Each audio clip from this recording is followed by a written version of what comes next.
Negara Afghanistan dan rezim komunis. Raja Amanullah Khan memerintah Afghanistan dan mulai menerapkan sekularisasi dalam segala lini kehidupan sebagaimana yang dilakukan oleh Mustafa Kamal Pasha di Turki.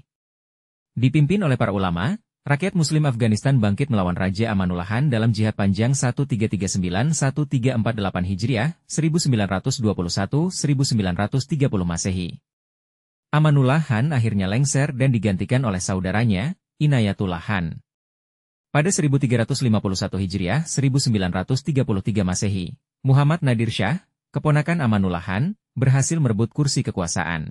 Lah menjadi raja baru Afghanistan dan membentuk Partai Demokrasi Afghanistan yang condong kepada komunisme. Selama periode 1352-1393 Hijriah, 1933-1977 Masehi, Afghanistan diperintah oleh Raja Muhammad Zahir Khan. Lah mendirikan kerajaan berdasarkan konstitusi positif ala Barat, membangun sistem pendidikan modern, menguatkan militer, dan menjalin kerjasama erat dengan Barat. Periode tersebut merupakan periode terpanjang stabilitas di Afghanistan pada abad modern.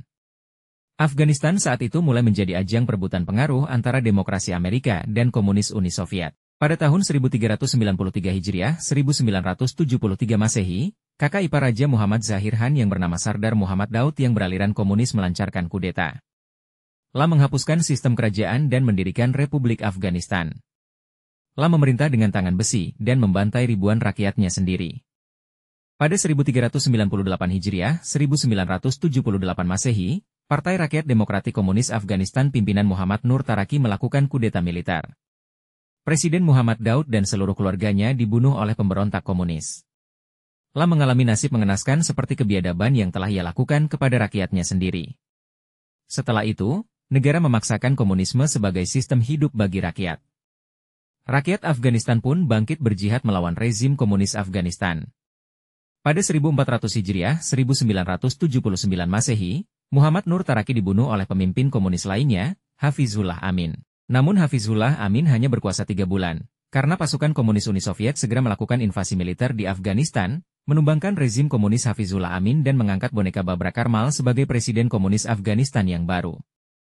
Sejak saat itulah berlangsung jihad Islam rakyat Afghanistan melawan rezim komunis Afghanistan dan penjajah komunis Uni Soviet. Mujahidin Islam dari berbagai penjuru dunia berdatangan ke Afghanistan untuk ambil bagian dalam jihad Islam terbesar di abad 20 tersebut. Muncul banyak kelompok jihad di Afghanistan yang mendirikan kamp-kamp pelatihan militer bagi mujahidin Afgan maupun yang berasal dari luar negeri. Jihad Islam pada periode ini memunculkan tokoh-tokoh besar seperti Syekh Abdullah Azzam dan Usamah bin Laden dari kalangan non-Afgan. Dari kalangan Afgan sendiri, muncul tokoh-tokoh seperti Maulawi Yunus Halis, Abdur Rabbi Rasul Sayyaf, Kalbuddin Hikmatyar, Burhanuddin Rabbani, dan Ahmad Shah Masud. Afghanistan menjadi bumi hijrah, idet, dan jihad bagi mujahidin dari seluruh penjuru dunia. Lebih dari 5 juta warga Afghanistan terpaksa berhijrah dan hidup di kamp-kamp pengungsi di Pakistan dan Iran. Dari jumlah tersebut, lebih dari 3 juta menetap di Pakistan. Sekitar 2,5 juta warga Afghanistan gugur oleh keganasan militer Uni Soviet dan militer boneka komunis Afghanistan. Setelah meletusnya jihad Islami selama 10 tahun dan Uni Soviet mengalami kerugian jiwa dan materi yang tak mampu ditanggungnya lagi, maka tentara Uni Soviet ditarik mundur dari Afghanistan pada tahun 1989. Setelah mundurnya Uni Soviet, Mujahidin Islam terus melanjutkan jihad melawan rezim komunis Afghanistan yang dipimpin oleh Presiden Najibullah. Pada tahun 1991 komunis Uni Soviet runtuh dan terpecah menjadi negara-negara kecil. Pada tahun 1992, Mujahidin Islam menduduki Kabul dan meruntuhkan rezim komunis Afghanistan. Burhanuddin Rabbani diangkat menjadi presiden, Kalbuddin Hikmatyar menjadi Perdana Menteri dan Ahmad Shah Masud menjadi Menteri Pertahanan. Sayangnya para pemimpin Mujahidin itu satu sama lain saling berperang memperebutkan kekuasaan selama periode 1992-1994. Dalam suasana konflik intern yang bermuatan politik itu, muncul kelompok Mujahidin Taliban yang berasal dari kalangan santri tradisional. Mereka dipimpin oleh Maulawi Muhammad Umar. Gerakan Taliban yang ikhlas, menegakkan kebenaran dan keadilan, serta menciptakan stabilitas keamanan pada saat terjadi konflik intern itu cepat mendapat dukungan segenap ulama dan rakyat Afghanistan yang telah bosan dengan ambisi kekuasaan para pemimpin di Kabul. Pada 1996, Taliban berhasil menguasai Kabul dan mendirikan Imarah Islam Afghanistan. Imarah Islam Afghanistan menegakkan syariat Islam secara kafah sehingga diboikot oleh PBB dan dunia internasional. pada periode pemerintahan Imarah Islam Afghanistan 1996 hingga 2001. Yang beribu kota di Kandahar, Mujahidin Islam dan berbagai penjuru dunia mulai kembali melakukan hijrah dan idet di Afghanistan. Pada 1998 dari Kandahar, kelompok jihad internasional Al-Qaeda pimpinan Syekh Usamah bin Laden dan Syekh Ayman Az-Zawahiri mengumandangkan seruan jihad internasional melawan invasi Zionis Salibis internasional. Pasca serangan 11 September 2001 di New York dan Washington, pasukan penjajah Salibis Amerika Serikat dan NATO melakukan invasi militer di Afghanistan. Dengan dukungan pasukan Aliansi Utara pimpinan Ahmad Shah Massoud, terbunuh 2 hari sebelum serangan 11 September 2001 di New York dan Washington, dan Jenderal Komunis Abdul Rashid Dostum, pasukan Salibis AS-NATO berhasil menduduki Kabul. Imarah Islam Afghanistan mengumumkan jihad menyeluruh dengan sistem gerilya. Sejak akhir 2001 sampai saat ini, 2013, Imarah Islam Afghanistan dan Mujahidin Al-Qaeda masih terus melanjutkan jihad untuk mengusir penjajah Salibis AS-NATO dan menegakkan daulah Islam kembali di Afghanistan. Nubuat Nabi Shallallahu Alaihi Wasallam tentang Afghanistan. Ada beberapa nubuat Nabi Shallallahu Alaihi Wasallam tentang bumi Afghanistan, di antaranya, 1. Khurasan sebagai tempat kemunculan Dajjal dan berbagai fitnah. Negeri Khurasan yang berada di bumi belahan timur merupakan negeri yang menjadi sumber fitnah. Berbagai agama syirik, aliran sesat, kelompok bid'ah dan pengkhianat muncul dari negeri ini, terutama dari Iran dan Afghanistan.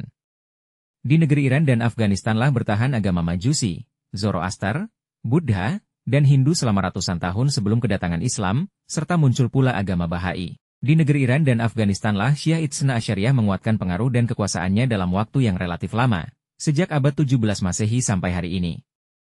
Di Afghanistanlah komunisme sempat mencengkeramkan kuku-kukunya secara kuat selama puluhan tahun sampai akhirnya ditumbangkan oleh Mujahidin Islam. Di negeri Iran dan Afghanistan inilah muncul para pengkhianat besar seperti Jenderal Komunis Abdul Rashid Dostum, Ahmad Shah Massoud, Hamid Karzai, dan tokoh-tokoh parlemen Afghanistan, Loga Jirga, yang menjadi boneka penjajah Salibis Amerika Serikat dan NATO. Kelak di akhir zaman, negeri Iran dan Afghanistan juga akan menjadi sumber fitnah. Dari Asbahan, Iran, Dajjal akan keluar dengan membawa 70.000 pasukan Yahudi Iran. Dari Iran dan Afghanistan pula puluhan ribu manusia akan menjadi pengikut Dajjal. Hadits-hadits yang menjelaskan tentang hal itu antara lain adalah, dari Abu Bakar As-Siddiq, ia berkata, Rasulullah Shallallahu Alaihi Wasallam bersabda kepada kami, Dajjal akan keluar dari sebuah tempat di belahan timur bumi ini yang bernama Khurasan. Akan diikuti oleh kaum-kaum yang wajah mereka seperti perisai yang tebal. Dari Abu Hurairah dari Nabi Shallallahu Alaihi Wasallam bersabda, Dajjal akan keluar dari arah sana, dan beliau menunjuk ke arah timur. 2. Khurasan negeri hijrah, idet, dan jihad bagi Taifah Mansyurah.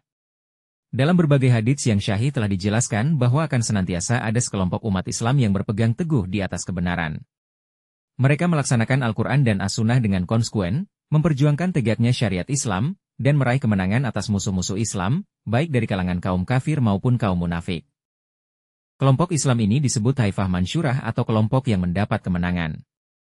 Kelompok ini akan senantiasa ada sampai saat bertiupnya angin lembut yang mewafatkan seluruh kaum beriman menjelang hari kiamat kelak.